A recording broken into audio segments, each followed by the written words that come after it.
Shabbat Shalom from Temple Concord. This week our Torah portion contains a wonderful story about scouts. 12 people are sent off from the wilderness into the land of Israel to explore and find what's going on in the land. 2 come back with a positive review, Joshua and Caleb, the other 10 negative. And what happens in the end is that the 2 make it into the land and the other 10 don't. But the question of spying, going out to scout, see something new and then report back, is really an important concept for us.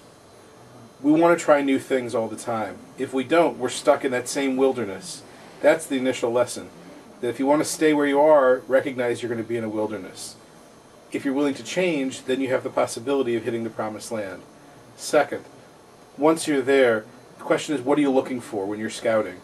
Are you looking for all the problems? Are you looking for all of the things that could hinder you?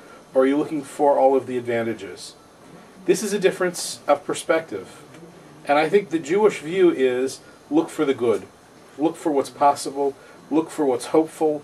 Look for what may yet turn out to exist, rather than dwelling on all of the difficulties that are possible. When I came to Temple Concord 4 years ago, I certainly had that sense in mind. It wasn't that I didn't look to see what the challenges were, because of course I did. But I also looked at what were the great possibilities. The notion of being 3 blocks from world-class institutions and hospitals, and being able to interact with those neighbors was clearly a huge piece for me and for my family, and I think it is for our temple community as well. And as we move forward now and try new things, that same sense of scouting is going to come back into play. So as we experiment with this service or that melody or this new thing or that new thing, the question is, what good comes from it? What do we see? Yes, we have to note the negatives too, but what are the positives?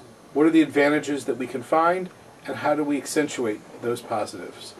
That becomes our challenge, and that becomes the ultimate lesson from the spies or scouts. Look for the positive. Look for that which is advantageous. Look for that which will help us long term. Yes, there are going to be difficulties. There always are. But look for the positive. That's the Jewish view, and that's the view of our Torah portion.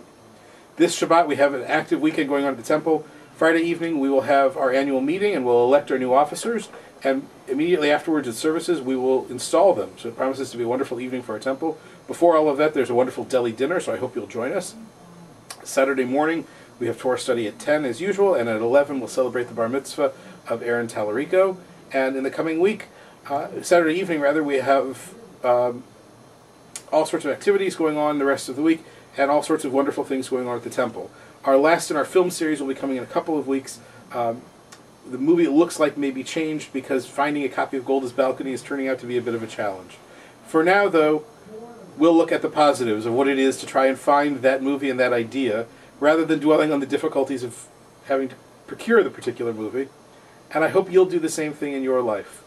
Look at the advantages. When you go try something new, first list the pros, then deal with the cons.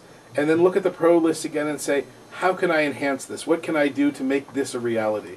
Because if you do that, you end up with a life that's more fulfilling, that's richer, that's deeper, and that's filled with more joy.